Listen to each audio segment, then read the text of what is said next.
Guntur parliament పరిధిలోని community halls నిర్మాణానికి విరాళం అందించిన డాక్టర్ రాఘవేంద్ర ప్రసాద్ కళ్యాణి దంపతులను కేంద్ర మంత్రి పెమ్మసాని చంద్రశేఖర్ అభినందించారు. గుంటూరులోని జేకేసీ కళాశాల ఆడిటోరియంలో జరిగిన ఈ సన్మాన కార్యక్రమంలో ఆయన మాట్లాడారు. మంచితనానికి మరో రూపం సహాయం చేయడానికి వెనుకాడని సేవాగుణం రాఘవేంద్ర ప్రసాద్ దంపతులు సొంతమన్నారు.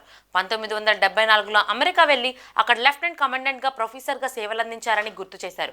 అమెరికాలో మంచి పేరు కీర్తి సంపాదించి మాతృభూమి రుణం తీర్చుకుంటున్నారని తెలిపారు. బసవతారకం క్యాన్సర్ హాస్పిటల్కు 10 కోట్లు ఇచ్చారని చెప్పారు.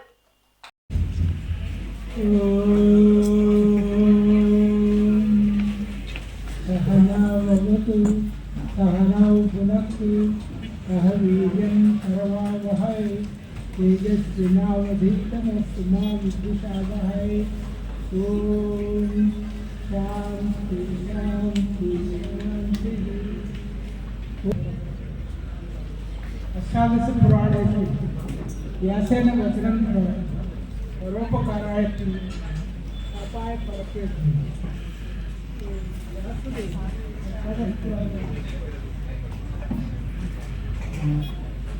18 పురాణాలు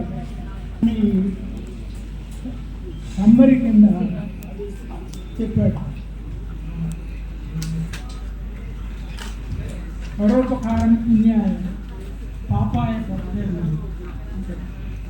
ప్రకృతిలో ఏది తీసుకున్నా కూడా పరోపకారాలు అంతేగాని మేము చేసింది ఏం లేదు. ఎందుకంటే ప్రకృతి ధర్మం వస్తుంటే ఇటు ఇస్తా ఉన్నది, ఇస్తేనే వస్తుంది, వస్తే ఇస్తానంటారు అందరూ. కానీ అది ఇస్తే కానీ రాదు, ముందర ఇవ్వాలి తర్వాత వస్తుంది అని అంటే తెలిసే ఫ్లో. సో ఇటు వస్తుంటే ఇస్తుంటారు. సో ఈ అవకాశం కలిగింది పెమ్మసాని చంద్రశేఖర్. ఆయన కోసం బతికిన ఆ తర్వాత సమాజం కోసం వారు సేవలు అందిస్తారని తెలుపుకుంటూ మరొకసారి ఇలాంటి సహాయం చేయాలంటే ఇంట్లో ఉన్నటువంటి అందరూ సహకరించాలి. వారి ధర్మపత్ని కళ్యాణి గారికి కూడా నా మనస్ఫూర్తిగా అభినందనలు తెలుపుతా ఉన్నాను. మీరు చేసే ఈ సహాయం, ఈ పాజిటివ్ కర్మ మీ పిల్లలకి, మీ మనవళ్ళు మనవరాళ్ళకి అందరికీ కూడా మంచి జరగాలని మనస్ఫూర్తిగా కోరుకుంటూ మరొకసారి ధన్యవాదాలు తెలుపుకుంటూ సెలవు తీసుకుంటున్నాను. Thank you. సంస్కారం ఉండాలి, పెద్దరికం ఉండాలి, 10 మందికి సహాయం చేసే గుణం ఉండాలి. అవి ఉన్నప్పుడు మాత్రమే ప్రజలందరూ కూడా ఒక వ్యక్తిని పెద్ద మనిషిగా గౌరవిస్తారు. అలాంటి గౌరవం పొందినటువంటి వ్యక్తి రాఘవేంద్ర ప్రసాద్ గారు. నేను వెళ్ళిన దగ్గర నుంచి వారు ఏ విధంగా ప్రవర్తిస్తున్నారో కూడా చూస్తూ నేర్చుకుంటూ వారి నుంచి కూడా స్ఫూర్తి పొందినంటే ఒక సమాజానికి నిస్వార్థంగా ఏ విధంగా సేవ చేయాలి అనేటువంటి వ్యక్తుల్లో రాఘవేంద్ర ప్రసాద్ గారు కూడా ఒకరు. నేను ఈరోజు ఈ ప్రాంతానికి వచ్చి ఇలా పోటీ చేయడంలో పెద్దలందరికీ, రాజకీయ ప్రముఖులకు, గుంటూరు వాసులకు, విద్యార్థులకు, పాత్రికేయులకు అందరికీ కూడా ధన్యవాదాలు. రామాంజనేయులు గారు చెప్పినట్టు రాఘవేంద్ర ప్రసాద్ గారు వారి జీవితం చాలా ఆదర్శవంతమైనటువంటి జీవితం. డాక్టర్ చదివి 1974లో అమెరికా వెళ్ళారు. అక్కడ లెఫ్టినెంట్ కమాండర్గా నేవీలో వర్క్ చేశారు. అదేవిధంగా హ్యూస్టన్లో ప్రొఫెసర్ లాగా టీచ్ చేశారు. జనరల్గా అమెరికాలో ప్రైవేట్ ప్రాక్టీస్లో కనుక వర్క్ చేస్తే 2-3 రెట్లు ఎక్కువ డబ్బులు సంపాదించవచ్చు. ప్రొఫెసర్గా సంపాదిస్తే, ప్రొఫెసర్గా టీచ్ చేస్తే చాలా తక్కువ ఆదాయం వస్తుంది. అయినా కూడా తనకి ఇష్టమైనటువంటి ప్రొఫెసర్షిప్ చేస్తూ సమాజాన్ని ఎప్పుడు మర్చిపోకుండా నిరంతరం తెలుగు ప్రజల అభివృద్ధిని కాంక్షిస్తూ నందమూరి తారక రామారావు గారితో ఉన్నటువంటి అనుబంధంతో తెలుగుదేశం పార్టీకి ఒక పాలిట్ బ్యూరో సభ్యులుగా,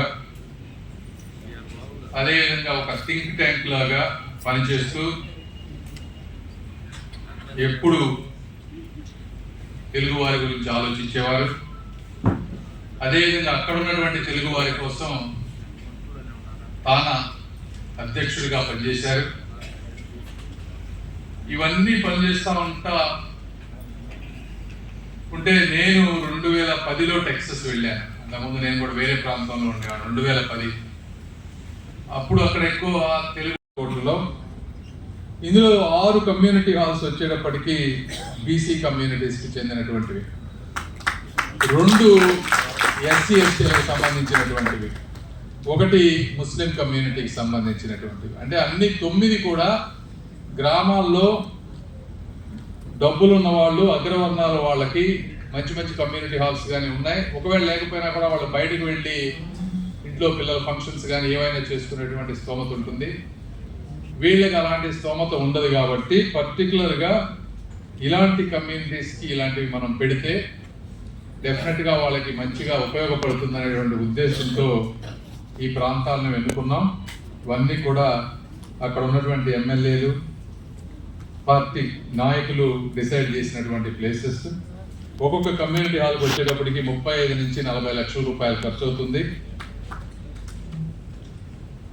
నేను ఒకటే మాట ఇస్తున్నాను, మీరు నన్ను నమ్మి ఈ ప్రాంతానికి ఇవి చేయడానికి వచ్చారు కాబట్టి ఇందులో ఎట్టి పరిస్థితుల్లో కూడా మీరు ఇచ్చే 4 కోట్ల రూపాయలు ₹1 కూడా వేస్ట్ అవ్వకుండా, అవసరమైతే దానికి ఒక 50 లక్షలు ఎక్స్ట్రా వేసి మేము పెట్టి వీటికి మంచి పేరు తీసుకొస్తామని చెప్పి, మీరు ఇచ్చే ₹1 కూడా వృధా కాదు అని చెప్పి మరొకసారి నా వ్యక్తిగతంగా ధన్యవాదాలు తెలుపుతా ఉన్నాను రాఘవేంద్ర ప్రసాద్ గారు. ఇప్పుడు మరి ఈరోజు చూస్తే వారు అక్కడ ఉన్నప్పుడు గత 20 సంవత్సరాల్లో ఎంత డొనేషన్ ఇచ్చారో అవి లెక్కలేనన్ని డొనేషన్లు ఇచ్చారు. అవి కాకుండా ఈ రీసెంట్గా సంబంధించినటువంటి 10 కోట్ల రూపాయలు క్యాన్సర్ హాస్పిటల్కి బసవతారకం, అదేవిధంగా ఈరోజు ఇస్తున్నటువంటి 4 కోట్ల రూపాయలు. వారికి గుంటూరు ప్రాంతంతో సంబంధం లేదు, వారు పుట్టింది ప్రకాశం ఏరియా. ఇప్పుడు మనం తీసుకున్నటువంటి కమ్యూనిటీ హాల్స్ కొన్ని ప్రతిపాడులో ఉన్నాయి, కొన్ని తెనాల్లో ఉన్నాయి, కొన్ని తాడికొండలో ఉన్నాయి. ఆ గ్రామాలు కూడా వారికి తెలియదు. అయినప్పటికీ కూడా కేవలం ఒక నమ్మకంతో